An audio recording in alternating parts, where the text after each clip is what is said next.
Hai,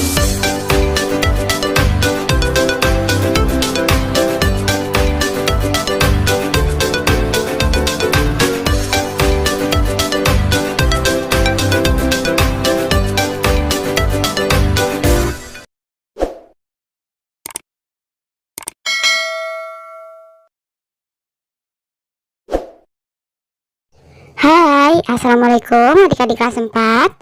Pada video kali ini kita akan belajar contoh soal dan pembahasan penilaian akhir semester 2 tema 8 subtema 2. Soal nomor 1. Perhatikan gambar berikut. Gaya yang terjadi pada peristiwa di atas adalah tarikan dan dorongan.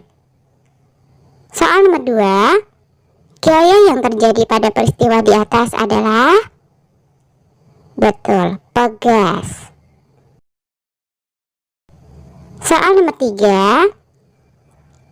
Yang dimaksud dengan gerak tari adalah gerak tubuh secara berirama yang dilakukan di tempat dan waktu tertentu untuk keperluan pergaulan, mengungkapkan perasaan, maksud, dan pikiran.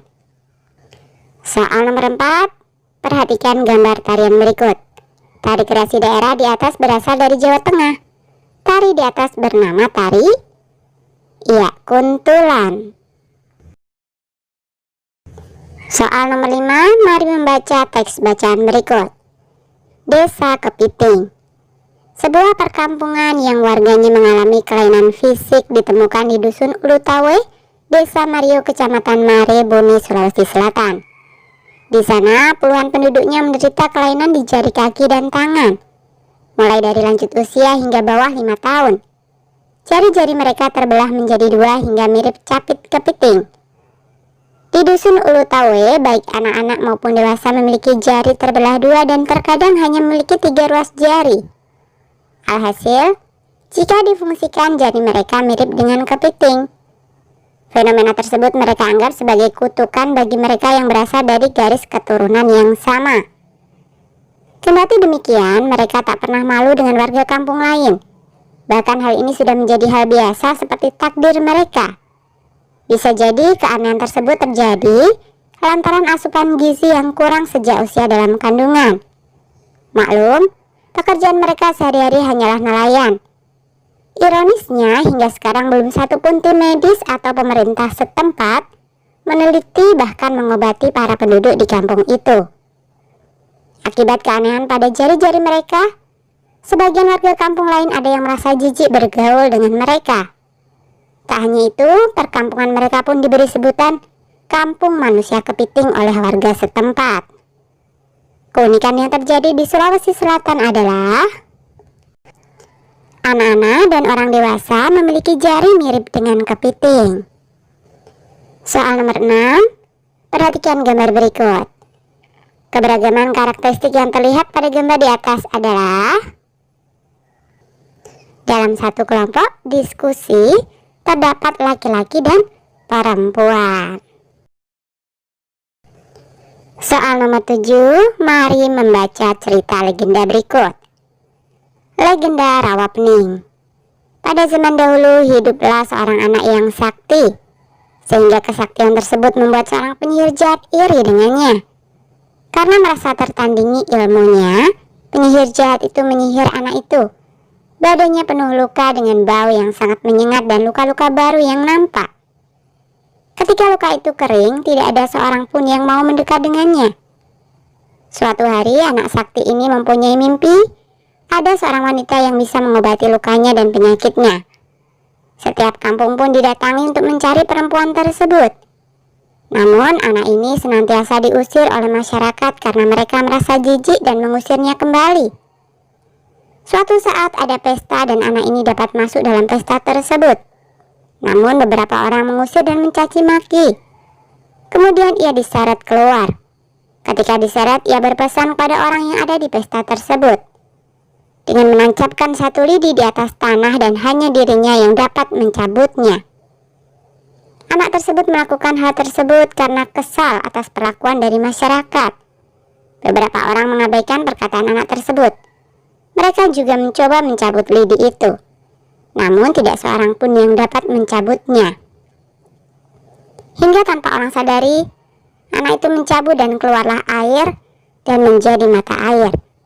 Semakin lama air yang keluar semakin deras dan banyak, hingga menenggelamkan daerah itu, hingga menjadi telaga yang diberi nama Rawa Pening. Tidak ada satu orang pun yang selamat kecuali wanita yang telah menolongnya serta memberikan rumah dan merawatnya. Penyihir jahat masih tidak terima atas kesembuhan itu.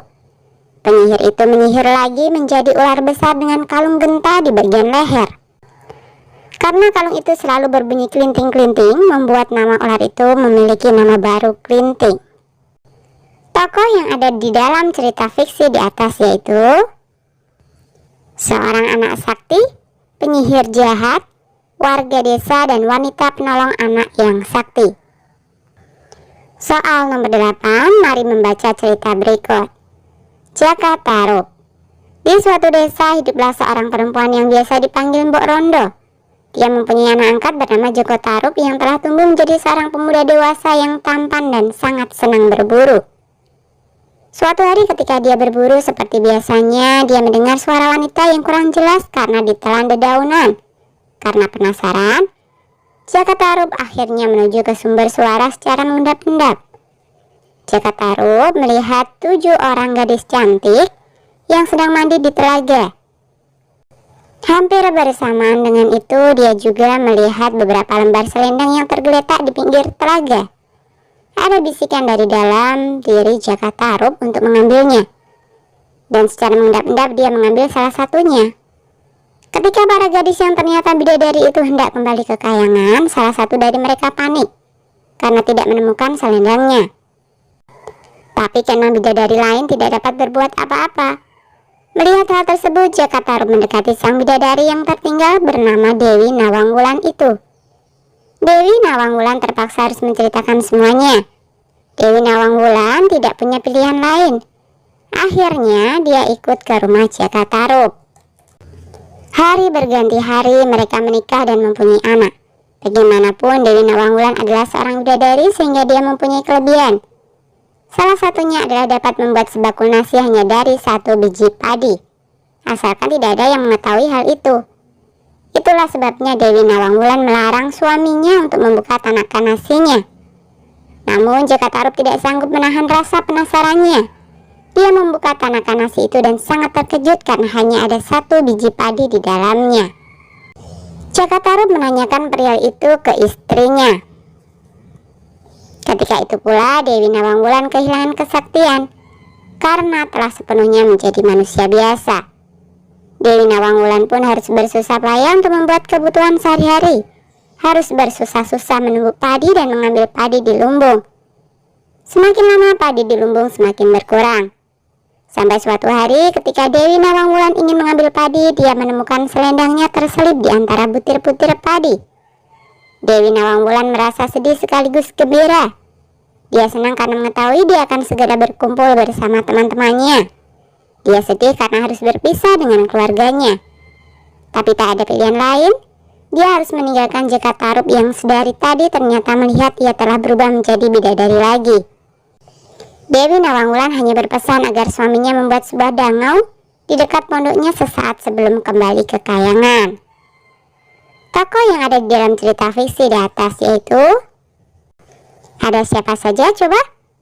Betul, ada Mbok Rondo, Jaka Tarub, dan Dewi Nawangwulan. Soal nomor 9, perhatikan gambar-gambar berikut. Kegiatan ekonomi yang terlihat dari gambar di atas adalah produsen, distributor, dan konsumen. Soal nomor 10, pada kegiatan ekonomi, warung atau toko berperan sebagai pintar distributor. Oke, sampai di sini dulu video kali ini ya. Sampai jumpa di video berikutnya.